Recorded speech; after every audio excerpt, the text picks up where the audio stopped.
Hello friends, आज मैं पढ़ाने वाली हूँ मेडिटेशन फिजियोलॉजी, जो कि न्यू कॉम्पिटेंसी है एनएमसी की तरफ से फर्स्ट ईयर में एमबीबीएस में। तो मेडिटेशन की पहले आपको डेफिनेशन पता होनी चाहिए। मेडिटेशन बेसिकली क्या है? It is a brain exercise. ये है ब्रेन एक्सरसाइज। इसकी कोई यूनिवर्सली एक्सेप्टेड डेफिनेशन नहीं होती है। तो basically it is just a brain exercise to keep brain healthy. जैसे कि हम बॉडी की एक्सरसाइज करते हैं बॉडी को हेल्दी रखने के लिए, वैसे ही मेडिटेशन होता है ब्रेन की एक्सरसाइज। इसके जो मेनली 4 टाइप्स की मेडिटेशन होती है जो आपको पता होनी चाहिए। पहली है focus attention, second is open monitoring, third is transcendental and fourth is love kindness type of meditation. तो जो फोकस अटेंशन है, इसमें आपने क्या करना है, इसको हम सस्टेन्ड सिलेक्टिव मेडिटेशन भी बोलते हैं। सस्टेन्ड सिलेक्टिव मेडिटेशन, इसमें क्या करते हैं हम, इसमें कोई भी ऑब्जेक्ट ले सकते हैं, आपने उस पर फोकस करना है। ठीक है, चाहे आप अपनी ब्रीदिंग पे फोकस कीजिए, चाहे आप कोई इमेज ले लीजिए उस पर फोकस कीजिए, चाहे किसी ऑब्जेक्ट पे फोकस करना है। That is focus attention. ठीक है, आपने सस्टेन्ड सिलेक्टिव फोकस करना है आपने किसी भी ऑब्जेक्ट पे या ब्रीदिंग पे। Second is open monitoring. Open monitoring को हम नॉन जजमेंटल अवेयरनेस भी बोलते हैं। इसको हम बोलते हैं नॉन जजमेंटल अवेयरनेस।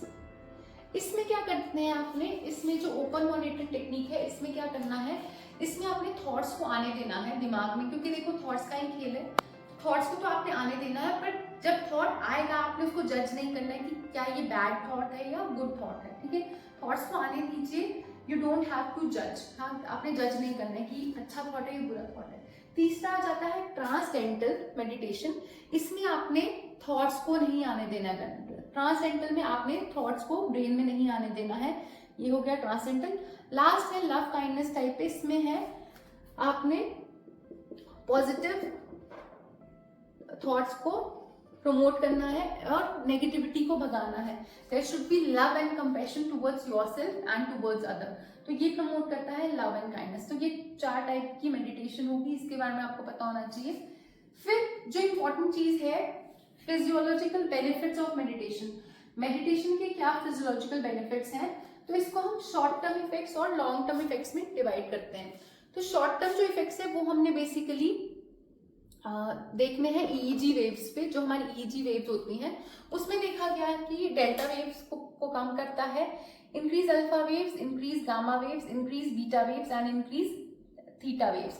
तो ये तो हो गए इसके ईईजी पे इफेक्ट्स।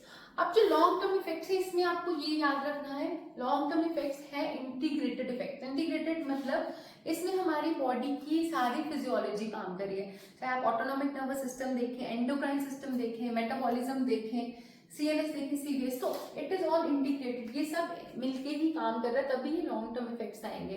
तो इसमें आपको ये पता होना चाहिए, पहला इफेक्ट है reduction in cardiovascular risk. Reduction in cardiovascular risk कैसे होगा? डिक्रीज इन ब्लड प्रेशर की वजह से और रिडक्शन इन स्ट्रेस। तो पहला इफेक्ट है रिडक्शन इन कार्डियोवैस्कुलर रिस्क। उसमें क्या होता है, ब्लड प्रेशर आपका डिक्रीज होता है, मतलब मेंटेन रहेगा। दूसरा है रिडक्शन इन स्ट्रेस। अब ये स्ट्रेस कैसे रिड्यूस हो रहा है, क्योंकि स्ट्रेस में क्या होते हैं हमारे पास जनरेट इन्फ्लेमेटरी साइटोकिन्स। तो ये मेडिटेशन जो लोग करते हैं, रेगुलर जो मेडिटेटर्स होते हैं, उनमें ये जो इन्फ्लेमेटरी साइटोकिन्स है ये कम बनते हैं, तो स्ट्रेस भी कम हो जाता है। फिर है reduction in cerebral ageing, very very important. हमारी एज के साथ साथ देखा गया है ग्रे मैटर भी रिड्यूस होता जाता है विद एजिंग। जो हमारा कॉर्टेक्स है उसका ग्रे मैटर भी धीरे धीरे डिक्रीज होता जाता है। तो ये देखा गया है मेडिटेशन जो लोग करते हैं रेगुलर प्रैक्टिस, उसमें रिडक्शन तो हो रहा है बट कम हो रहा है। जो लोग नहीं मेडिटेट करते, तो रिडक्शन इन सेलुलर एजिंग है।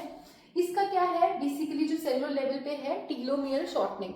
रिडक्शन इन सेरेब्रल एजिंग का जो मेन चीज है that is due to telomere shortening. तो मेडिटेशन में क्या होता है, टीलोमियर की एक्टिविटी बढ़ जाती है।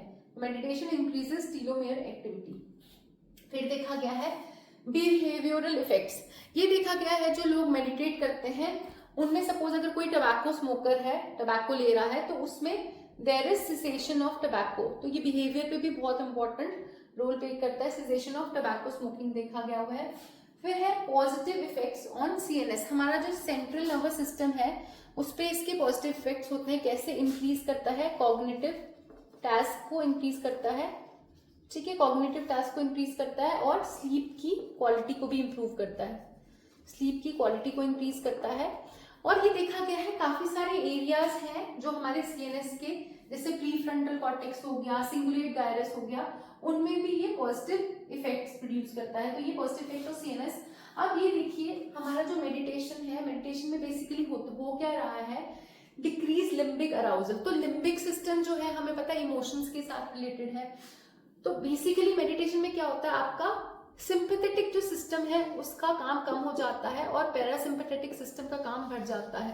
तभी स्ट्रेस कम होती है, क्योंकि सिंपैथेटिक सिस्टम है वो स्ट्रेस के साथ डील करता है। तो जब सिंपैथेटिक एक्टिविटी कम हो जाएगी तो स्ट्रेस खुद ही कम हो जाएगा।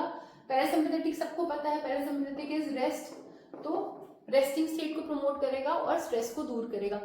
वैसे ही लिम्बिक अराउजल जब कम हो जाएगा तो स्ट्रेस ऑटोमेटिकली कम हो जाएगा। और इसको हम बोलते हैं, मेडिटेशन को हम बोलते हैं awakening state with decreased metabolism. ठीक है, इसको हम awakening state with decrease metabolism बोलते हैं। तो मेटाबॉलिज्म कम हो रहा है मतलब लैक्टेट भी कम बन रहा है, कॉर्टिसोल भी कम बन रहा है।